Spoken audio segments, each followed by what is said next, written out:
Hi ಎಲ್ಲರಿಗೂ ನಮಸ್ಕಾರ, welcome to my mini vlog. ಈಗಂತೂ ಸಮ್ಮರ್ ಆಗಿರೋದ್ರಿಂದ ಟೆಂಪ್ರೇಚರ್ ತುಂಬಾ ಇದೆ. ನಮ್ಮ ಬಾಡಿನ ತುಂಬ ತಂಪಾಗಿ ಕೂಲಾಗಿ ಇಟ್ಕೋಬೇಕು ಅಂದರೆ ಡೈಲಿ ಮಾರ್ನಿಂಗು ನೆನೆಸಿಟ್ಟಿರೋಂಥ ಮೆಂತ್ಯ ನೀರನ್ನ ಚೆನ್ನಾಗಿ ಕುದಿಸಿ ಖಾಲಿ ಹೊಟ್ಟೆಲಿ ಕುಡಿಯೋದ್ರಿಂದ ನಮ್ಮ ಬಾಡಿ ತಂಪಾಗಿರುತ್ತೆ. ಅಷ್ಟೇ ಅಲ್ಲ, 1 ಸ್ಪೂನ್ ಸೋಂಪು, 1 ಏಲಕ್ಕಿ ಕಾಯಿ, 1-2 ಸ್ಪೂನಷ್ಟು ಧನಿಯಾನ ರಾತ್ರಿ ನೆನೆಸಿ ಬೆಳಗ್ಗೆ ಕುದಿಸಿ ಅದನ್ನು ಕುಡಿಯೋದ್ರಿಂದ ಕೂಡ ನಮ್ಮ ಬಾಡಿ ತಂಪಾಗಿರುತ್ತೆ. ಅಷ್ಟೇ ಅಲ್ಲದೆ ಈ ಸಮ್ಮರಲ್ಲಿ ಚೆನ್ನಾಗಿ ನೀರು ಕುಡಿಬೇಕಾಗುತ್ತೆ. ಮಕ್ಕಳಾಗಿರಲಿ ದೊಡ್ಡವರಾಗಿರಲಿ ನಮ್ಮ ಬಾಡಿ ತುಂಬಾ ಹೈಡ್ರೇಟಾಗಿ ನಾವು ಇಟ್ಕೊಂಡಿರಬೇಕಾಗುತ್ತೆ.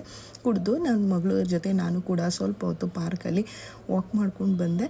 ಅಷ್ಟೇ ಅಲ್ಲದೆ ಮಾರ್ನಿಂಗ್ ಟೈಮು ಡೈಲಿ ಒಂದು ಬೆಟ್ಟದ ನೆಲ್ಲಿಕಾಯಿನ ತಿನ್ನೋದ್ರಿಂದ ನಮ್ಮ ಕೂದಲು ತುಂಬಾ ಚೆನ್ನಾಗಿ ಹೇರ್ ಗ್ರೋತ್ ಆಗುತ್ತೆ. ಹಾಗೆ ಏರ್ ಫಾಲ್ ಯಾರಿಗೆಲ್ಲ ಆಗ್ತಾ ಇರುತ್ತೋ ಅವ್ರಿಗೂ ಕೂಡ ತುಂಬ ಚೆನ್ನಾಗಿ ಕಂಟ್ರೋಲ್ ಆಗುತ್ತೆ. ಹಸಿ ಹಾಗೆ ತಿನ್ನೋಕ್ಕಾಗಲ್ಲ ಅಂತ ಅಂದರೆ ಅದನ್ನು ಸ್ಟೀಮ್ ಮಾಡಿ ತಿನ್ನೋದ್ರಿಂದ ಖಂಡಿತವಾಗ್ಲೂ ಏರ್ ಫಾಲ್ ಕಂಟ್ರೋಲ್ ಆಗುತ್ತೆ. ಯಾಕೆಂದರೆ ನಾನು ಈ ಟಿಪ್ಸ್ನ ಟ್ರೈ ಮಾಡಿದ್ದೀನಿ. ಹಾಗಾಗಿ ನನ್ನದು ಏರ್ ಫಾಲ್ ಕೂಡ ಕಂಟ್ರೋಲ್ ಆಗಿದೆ, ಏರ್ ಕೂಡ ಗ್ರೋತ್ ಆಗ್ತಿದೆ. ಯಾವುದ್ಯಾವುದು ಚಿಕ್ಕದು ಬೇಬಿ ಏರ್ ಇರುತ್ತೋ ಅದೆಲ್ಲ ಕೂಡ ತುಂಬ ಚೆನ್ನಾಗಿ ಗ್ರೋತ್ ಆಗುತ್ತೆ. 1 ಮಂತ್ ನೀವು ಟ್ರೈ ಮಾಡಿ ನೋಡಿ, ನಿಮಗೆ ಕೂಡ ರಿಸಲ್ಟ್ ಗೊತ್ತಾಗುತ್ತೆ. ಡೈಲಿ ಖಾಲಿ ಹೊಟ್ಟೆಲಿ ಈ ಥರ ತಿಂತಾ ಬಂದರೆ ನಮ್ಮ ಏರ್ ಫಾಲು ಖಂಡಿತವಾಗ್ಲೂ ಕಮ್ಮಿ ಆಗುತ್ತೆ.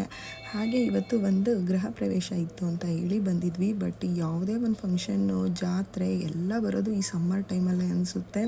ಈ ಸಿಕ್ಕಾಪಟ್ಟೆ ಬಿಸಿಲಲ್ಲಿ ಜಾತ್ರೆಗೆ ಹೋಗೋದಾ ಬೇಡವಾ ಅನ್ನೋದೇ ಅನಿಸ್ತಾ ಇರುತ್ತೆ. ಬಟ್ ಏನೂ ಮಾಡೋಕ್ಕಾಗೋದಿಲ್ಲ, ಹೋಗಲೇಬೇಕಾಗುತ್ತೆ. ಎಲ್ಲರೂ ಬೇಕು, ಎಲ್ಲರ ಫಂಕ್ಷನ್ನು ಅಟೆಂಡ್ ಮಾಡಲೇಬೇಕಾಗುತ್ತೆ. ನಾವು ಫಂಕ್ಷನೆಲ್ಲ ಮುಗಿಸ್ಕೊಂಡು ನೆಕ್ಸ್ಟು ಈವ್ನಿಂಗು ತಲಕಾಡ್ಗೆ ಹೋಗೋಣ ಅನ್ನೋದು ಒಂದು ಪ್ಲ್ಯಾನ್ ಇದೆ. ತಲಕಾಡ್ಗೂ ಕೂಡ ಹೊರಟಿದ್ದೀವಿ. ನೆಕ್ಸ್ಟ್ ವ್ಲಾಗಲ್ಲಿ ಏನಾಯಿತು ತಲಕಾಡಲ್ಲಿ ಅನ್ನೋದನ್ನು ತಿಳಿಸ್ತೀನಿ. ವಿಡಿಯೋ ಇಷ್ಟ ಆದರೆ ಫಾಲೋ ಮಾಡಿ. Thank you.